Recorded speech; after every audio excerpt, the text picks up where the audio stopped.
Hi guys, and very warm welcome back to the channel on a stunning sunny day here in Ricotti, in the Ricotti Mountains in Murcia, southern Spain. Although we woke up to very high winds. We had winds yesterday and we've got high winds again today and wind warnings. I think it's the tail end of what's been going on in the UK. And of course with that, the high winds, it's dropped the temperature right down. We had 2 degrees this morning in the mountains. And we've got a high of about 14 today, which is quite cool for this time of year. Normally January, February it drops quite quick. So we've got a cool week coming up, but real sunny days. So if you're sat in it and you're not in the wind, sun on your face, it feels quite nice. So what I thought I'd do today, and what I said I was going to do, is a review of the Voge 300 Rally. Now I know this has been reviewed to bits, and I'm really late to the party with this. And to some extent it wouldn't have been a bike would have considered until recently. Now in the past I had a DRZ 400E and I used to go around all the trails in the mountains and really enjoy that, but at that particular time I didn't have as much spare cash, if you like, to buy different types of bikes. And we're going back about 8 years ago and things have changed. I've managed to save up a bit of money and managed to buy the few bikes I've got. So the reason I got rid of the DRZ 400 was purely because it was great around here on the local trails, it was great on the mountain, but to go on a journey anywhere further it was limited. At a top end of about, in its enduro guise, at a top end of about 120 kph and you were really rattling its top end. Now the reason I say that is this bike is exactly the same, but I bought this exactly for the purpose I want to use it for, and I'm fortunate, and a few of you guys are as well, to have additional bikes. And what I found with the DSX 900, I was going out rides, passing trails that I would have liked to have gone down, and I've been off-road with the DSX, but it's a big lump of a bike. So I wanted something to get out and about and having a bit of an adventure on. So I was watching a few bikes. I was looking at the CF Motor 450 MT, and I was also looking at the Himalayan, having previously had a Himalayan, the Himalayan 450, the 452. And what struck me about them particular bikes, although the Himalayan is probably okay for what I want to use this for, the Himalayan again is a lot heavier than this. You're looking at the 40-50 kilo on top. So yeah guys, I think if you're looking at riding a bike and you're doing mainly 80% of your riding on tarmac and on commutable roads, they're ones that reach the national speed limit, this is not the bike for you. This is only my personal opinion, so obviously you can choose to do what you want. You know, you've got your own free will. But my personal opinion is this is not the bike for an 80% on-road and 20% off-road. It's a bike that's vice versa. This is a bike for 80% trail, 20% country roads that are windy, and your speed limit's not going to go over 100 kph, which doesn't on all our local roads. They're fairly bad, to be honest. So that was one of the main reasons I got it. Now, initially when you get this bike, coming from a bigger bike, same with the 411 Himalayan that I had before, you'll notice that with it having just slightly less than 30 ponies, it feels underpowered until you start to run it in. And it's a very high revving bike. It revs up at something like, I don't know what the maximum revs are, around 10,000 it redlines, and most of the time 5,600 you can bobble along quite well. So it's quite surprising once you run the bike and you get on forestry tracks. You're not going to need any more power than this, on forestry tracks, shaly tracks, mud or dirt, especially if you're a novice off-roader, is going to be, in my mind, dangerous to start with. You're going to have too much power. This has got enough power when you want it, but you have to wind it on, you have to rev it out. So it's quite sprightly through the gears on country roads and off-road, so it works quite well and serves a purpose quite well. So my thoughts on this particular bike is exactly what I've just said. It's a bike for 80% off-road, 20% on-road, providing the on-road parts are country roads and not dual carriageways, motorways, etc. It will do short sections on motorways and dual carriageways, but what you'll find yourself thinking when you get on them sections is it's really underpowered for them sections. You're screaming it along at 120, will do it, but it's not the bike for them roads, and it will leave you feeling bleh. You'll feel like, you know, you'll get disheartened with a bike if you have to do a lot of commuting along them types of roads, where if you're commuting on country back lanes and country tarmac and off-road roads, it'll put a real grin on your face. So yeah, that's the reason I bought it, guys, because I'm in a position to buy a smaller bike just to do that type of thing. And bearing in mind, wherever we go for 20 minutes in any direction from our particular place where we live, it's all really bad twist back roads and rough tarmac, so it's an ideal solution. So how does it ride? Well, the first gear, as all the reviewers have said, is really, really low. You put it in first and it's a crawler gear basically, so second up to sixth is a lot better. First gear is going to get you out of real sticky situations if you need to bobble over anything, really bad obstacles, etc. But second has got enough grunt and growl in it to do the job. Riding position for me is really comfortable. I did initially think that I would put bar raisers on it, but I went out on an off-road ride yesterday, and you can see the video, that's the one before this if you have a look at that. And what I found is that the forward leaning position when I was on the bike, it means I'm stood up, but I'm leaning forward as I'm stood up. My arms were straight on the bars, they were comfortable, they weren't. And I think now the steering position for the setup of the bike is perfect for me. I did mention in that video that I've lowered this slightly. Now, I've not put a lowering kit of any form on. You can change the dog bones that are underneath here and put longer dog bones on. You can get a dog bone kit, and I believe this the Honda Rally, the 300 Rally and the 250, I believe them dog bones slot straight onto this. They're the same size, and they do drop it a considerable amount. But you've got to remember, when you do drop it a fair amount, you're altering the dynamics of the bike. You send the back down, you need to drop the front forks down an equal amount. Doing that, then you can see the forks here. Well, you can't from there, but I'm telling you that the forks are maybe 5 millimeters above the nuts for the top of the suspension legs, the front legs. So to drop these through the triple tree, or bring them up rather, you'd have to raise this at least 30-40 mil, bring them up. And by doing all these things, you're altering the dynamics of the bike, so you're altering the rake on the front slightly. Now, the 10 mil I dropped on the back was on the compression on the spring. The spring has got about 10 mil of thread at the top where the lock nut and the top nut that sits on top of the spring sit. And with a bit of jiggling, removing this panel, removing the exhaust, removing the airbox filter and the mudguard in the back, you can just about get access to do that and move the locking nut up the thread 10 mil, and then move the spring cap that sits on top of the spring up to meet the locking nut and relock the locking nut. What that effectively does is drops the bike as it's sitting now about 10 mil, but obviously when you get it on, the suspension has got a lot more sag in it, so it lowers it down maybe 25 mil or an inch. And I'll get on the bike, I'll show you how it is with me sat on it. That's the height of the bike if I stand it up. So it's just at my hip height, a lot higher than my actual inside leg height. So I've put it back on the stand and I'll climb on. And if we cant it over, you can see now, if I put my foot on the peg this side, I'm flat-footed that side. It's just off centre on the lean. If I off-centre it an inch, I'm flat-footed. To get on the other side, if I put the side stand up, I've got to do the same thing. So I'm flat-footed the other side. And you can see this side with my foot flat-footed. But the bike's almost vertical. It's only an inch off vertical. When you're going around the bends on shale with this inch that I've dropped it down, as you turn around the bends, you can quite easily dab it on the floor if you need to. If the back end steps out and it's sliding around and you need a bit of purchase on the floor, you can get that foot down and have that dab.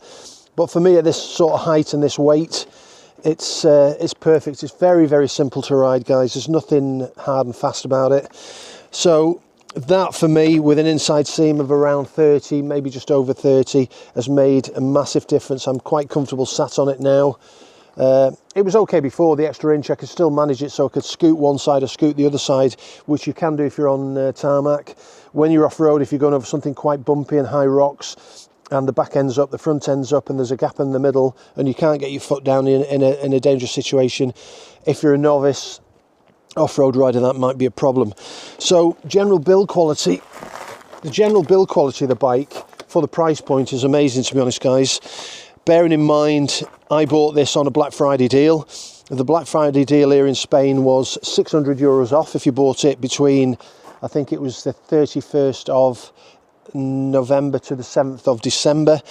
That €600 off brought the price of the bike down to 3,800. The on-road price of the bike was about €4,000, which I believe comes in about £3,300 sterling. With that, you get the first year's insurance free if you want the basic insurance and take it. I choose to stay with my existing insurer, so I paid a little extra. But you know, anyone over 21, the insurance is free for the first year, providing you've got a valid full license and you've held it for 2 years. If you're under 21 and you've got a full license, you can pay, I believe it's an extra €100, and they'll still insure you for the year. So you can be on the road even if you're a new A2 rider on this particular bike and you've not had a lot of experience. You can get on the road for €100 on the included insurance. I'm not sure if the price has gone back up to the pre-Black Friday price at the moment. I've not looked, but I will check that out. So general build quality is okay. Plastics, like any other off-road bike or dual sport bike, they are what they are. The tank, everything, all the plastics, they seem okay. The decals are okay. The handguards, they are basic plastic, but they're pretty tough, to be honest. They're not a flimsy plastic. On my DRZ, I had plastic handguards on that, and you could bend them quite easily. These are a lot tougher. The switch gear, I'll bring the camera over. I've got a couple of rocks holding the tripod because of the wind, and we'll have a quick look at the dash configuration. On the newer ones, especially this one, let's have a look. You can see now there's a fuel gauge. I don't know if this is going to pick up in this particular light, but there's a fuel gauge now. The early models didn't have a fuel gauge, you just had a low fuel warning light. So yeah, it's pretty basic. You've got gear indicator, miles per hour, you've got a small clock down here, and you've got your trip, rev counter at the top, and you've got your warning lights, oil and all the rest of it. Your ABS switch is here on the dash to disconnect the ABS. Basically, you've got your headlights, your indicator switch, which is far better quality than the DSX 900. There's a positive click either way with your gloves. You can feel it. The illumination of the indicators on the dash is really good. So everything's quite bright to see. The horn, again, functional lights, again, very easy, dead straightforward. On the other side, all you've got is a start and a kill switch, nothing else. Your reservoir on the dash. The mirrors are good enough to give a good rear visibility over your shoulders and behind. The screen does a good job in as much as it protects your chest. Front lights are standard bulbs. I believe the indicators are LED and the rear lights are LED. I believe the newer model that's going to come out will have LED lamps as well. Yes, all in all, it's a good package. The engine is a Lonson engine, and it's the same engine as in the 300 KLR Kawasaki. And I believe Lonson are putting this engine in other bikes in their 300 range as well. It sounds quite nice for a single cylinder. It's well balanced. It's not too vibey and buzzy. The most vibes I experience are through the seat. The handlebars and foot pegs are fine. I don't get any vibes through them at all. The tyres that are on it, these Tim Sum, they are a little bit vague until they warm up, and I've found that a few times. When you go out with the tyres cold, they feel a bit vague, especially the front and back. I think the back more so. I've checked the tyre pressures, they're all okay. Once they're warmed up and you've gone a couple of kilometres around a few bends, they suddenly spring to life. Whether that's because they're a heavy nylon mix, I'm not sure, but once they're warmed up, they're a lot better than when they're cold. So it's worth noting that you need to warm them up a bit. The rack on the back is fairly sturdy and strong and included in the price, as are the engine guards at the front. I will put a sump guard on the bottom because I was getting a lot of rocks kicking up yesterday. So yeah, for the basic package, for the money, £3,300 on the road, you really can't fault it. It's not the build quality of a Honda, of course it's not going to be a Honda. But having said that, now most of the bikes are being factored out even by Honda to different manufacturers and built to different places. You can tell certain things on it, like the plastic in here. There's a printed pattern that's a faux carbon fibre, and it's they'd have been better off just leaving that just plain plastic and matte plastic instead of going on a faux. And in here as well, a faux carbon fibre. I don't know why they've done that to add a bit of texture, but it looks a bit silly, to be honest. The rest of the plastics are good. I mean, they're all strong enough. They're all sturdy plastics, as you would expect. The radiator underneath could do with a guard on, although it has got a small guard on that would stop fairly large stones. yeah, so all in all, a good package. The front suspension's not adjustable. The rear suspension is mildly adjustable. Like I say, you've got, I doubt we'll see on this camera, but in the spring there, if it is picking that with enough light, you'll see there's an adjuster on the top. Maybe you won't. We'll see. So yeah, all in all, I'm very, very pleased with it. I'm pleasantly surprised. The brakes are bog standard. There's no name that I can see on the brakes anywhere.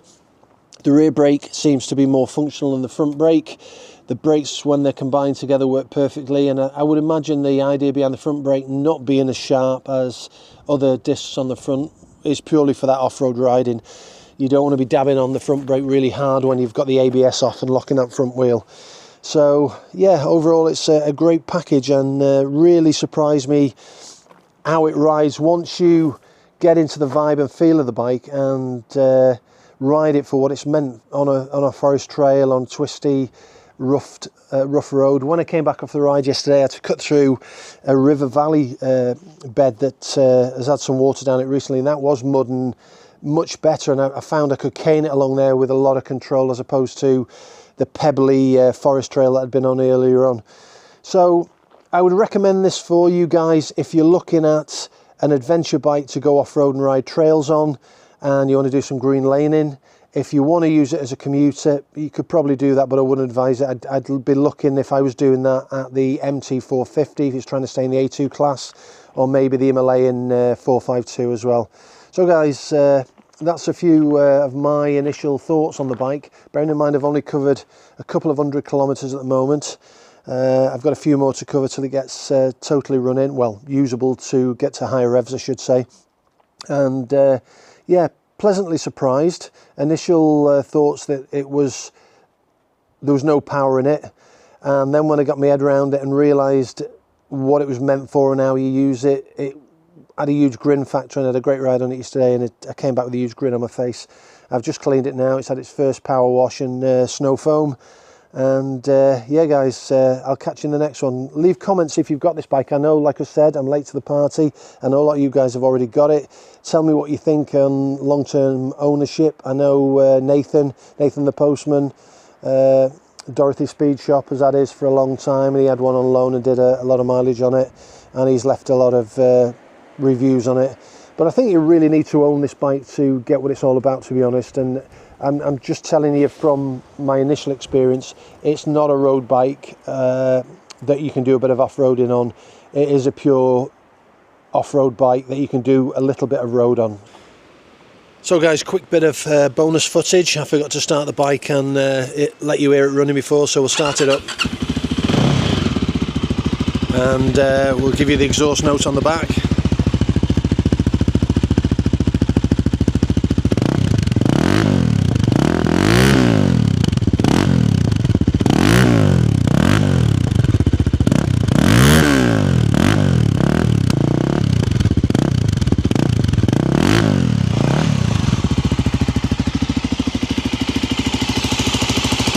And the general sound of the engine, you can hear how quiet it is. Really quiet engine on it. So just a bit of bonus footage for you there, guys.